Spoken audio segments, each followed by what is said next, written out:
Sports is sponsored by Allen Honda, corner of Southwest Parkway and Highway 6. Allen's got your Honda.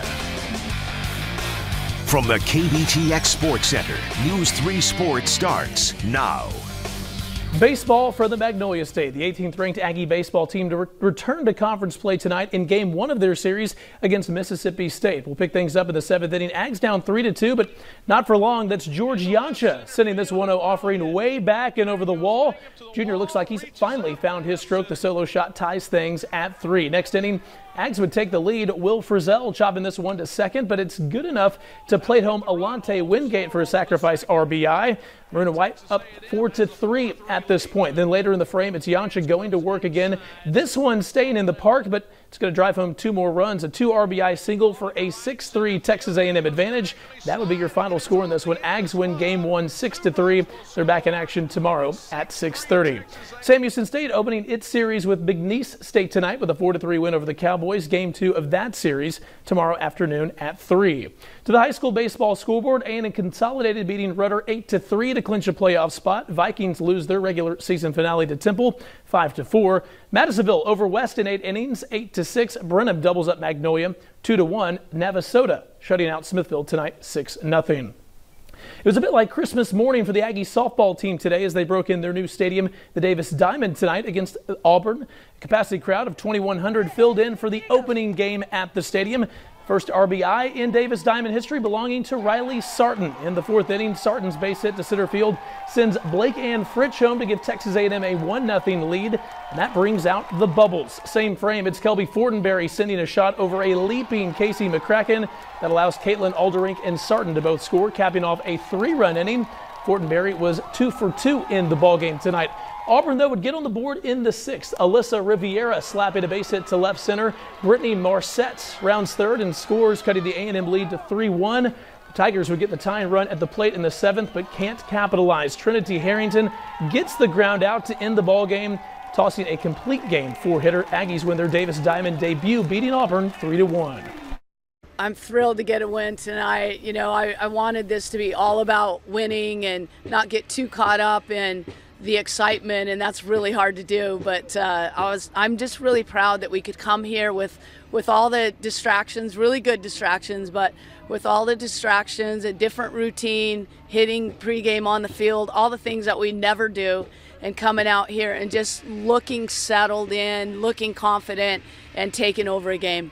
A&M returns to action tomorrow at 1 p.m. To the high school ranks now, Heather Slayton and her A&M Consolidated Lady Tigers needing a pair of wins over Lindale to advance to the 2nd round. Consol will strike first in this one. The bloop single to right by Olivia Taylor will drive in Kristen Kaiser. It's the first of 2 runs in the 3rd inning that puts the Lady Tigers up 2-0. Nice defensive play by catcher Carly De La Rosa right here. The diving catch of the bunt that's popped up, and then she'll double off the runner at second base with a heads-up play right there. The Tigers, though, would give up a run in the 4th and then 4 more in the 5th, and that would do them in. Hannah Knox singling to left, driving in Gracie Spearman and Dee Saunders. Lindale wins game 2 of this series 5-2 and sweeps the best of 3, ending the Lady Tigers season.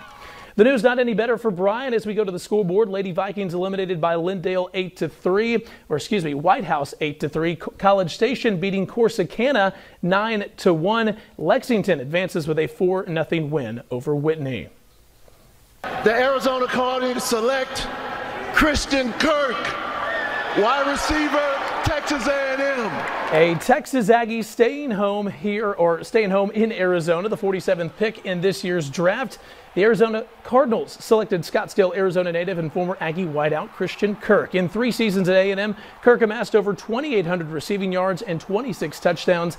That's not including his 6 touchdowns as a return man on special teams. Kirk will line up opposite childhood idol Larry Fitzgerald and catch passes from former foe and ex-UCLA quarterback Josh Rosen. But Kirk was not the only Brazos Valley Collegian picked up today. Sam Houston State defensive end P.J. Hall is headed to the Oakland Raiders. Hall was picked up in the 2nd round with the 57th overall pick. The former Southland Conference Defensive Player of the Year and conference career sack leader is the highest selection ever by a Bearcat football player. And this afternoon over at College Station High School, Ben Wools signed his national letter of intent to play football at the Massachusetts Institute of Technology. The KBTX classroom champion chose MIT over Johns Hopkins, Notre Dame, and Rice. Ben was the defensive MVP in the Class 5A Division II state championship game for the Cougs. He was named to the All-District Academic Elite Team and plans on majoring in biomedical engineering. Ben is a very, very smart young man. And if you'll remember during his high school classroom champion story, Ben is also an ant collector. I've got several fire ant nests in my front yard. So, Ben, DM me on Twitter or something. Find my address, man. I'll let y'all have those. You know, that's the side jobs that he could do to help pay for that. There you go. That education he's I think it's so cool. You know, he's a great football player, obviously, Yeah. continuing his athletic career. But look at those choices. Johns Hopkins, Notre Dame, Rice, MIT. Not too bad. Fantastic.